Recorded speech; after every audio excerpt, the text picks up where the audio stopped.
तो बरसों से बदहाल पड़ा बालोतरा का हरजी तालाब एक बार फिर जीवंत होने वाला है। HRRL रिफाइनरी के सहयोग से एक प्रोजेक्ट के तहत अब इस तालाब की सूरत बदली जाएगी।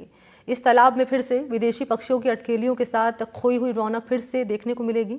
बालोतरा जिले के पचपदरा के मंडापुरा गांवों के तालाबों को विकसित करने के लिए जल ग्रहण विकास और भू संरक्षण विभाग ने हाल ही में एक सर्वे किया है। इसमें रिफाइनरी के आसपास वेटलैंड को चिन्हित करते हुए हरजी का तालाब को विकसित करने का फैसला किया गया। इसमें पानी के पुनर्भरण, पार्क, पक्षियों के लिए सुरक्षित जगह, अन्य विकास कार्य होंगे। HRRL रिफाइनरी के CER के तहत करीब 1 करोड़ की लागत का प्लान बनाया गया है। जल्द ही स्वीकृति मिलने पर कार्य शुरू किया जाएगा।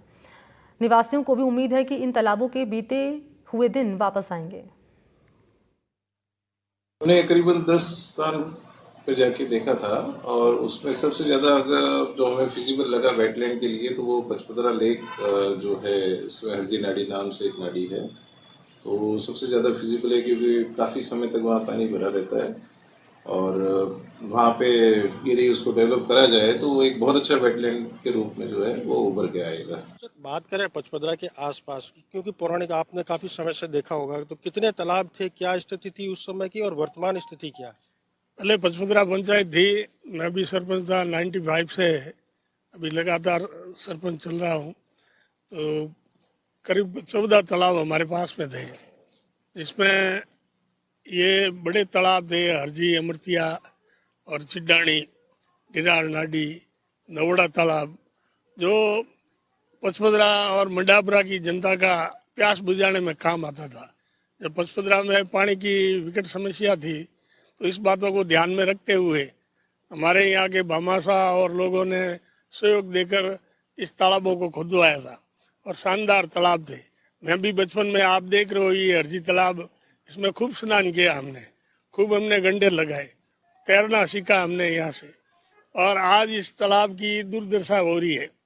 तो हमारा निवेदन यही रहेगा कि इतना बड़ा यह रिफाइनरी का प्रोजेक्ट लग रहा है, तो CHR फंड से उन्होंने 2 तालाब डेवलप किए, तो अगर ये डेवलप कर देते हैं और शानदार इसके सराउंडिंग रैंप बना देते हैं, आने जाने के लिए रोड बना दे बढ़िया, ताकि क्या है कि यहाँ लीक का पानी 15-20 किलोमीटर दूर से बहता है इसके पास में से, तो उसको डाइवर्ट इस तालाब के अंदर कर दे तो ये शानदार एक झील की तरह ये तालाब हो जाएगा। जी बिल्कुल। वाटरशेड डिपार्टमेंट की तरफ से हाल ही में इसका एक प्रस्ताव तैयार किया गया है, जिसको लेकर इसके डेवलपमेंट की कहानी अब शुरू होगी।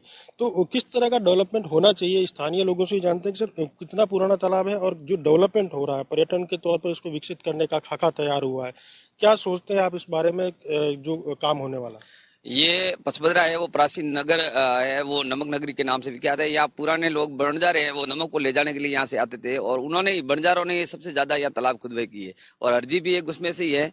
बंजारों ने जब यहाँ नमक ले जाने आते थे तो बैठते, जहाँ अपना डेरा लगाते थे वहाँ ये तालाब खोदते थे उन नाम के लिए। तो ये बहुत पुराना तालाब है और हम ये चाहते हैं कि रिफाइनरी द्वारा मंडापुरा के अंदर 2 तालाबों का विकास किया है, सिडानी और डियार नाडी का, उसी की तर्ज पर इस हरजी का भी विकास किया जाए। इससे केवल मंडापुरा पचपदरा ही नहीं बल्कि वेदलाई, सांबरा और रिफाइनरी के आसपास के जितने भी लोग रहेंगे इनके लिए वॉकिंग की और सुबह घूमने के लिए अच्छी जगह मिल जाएगी।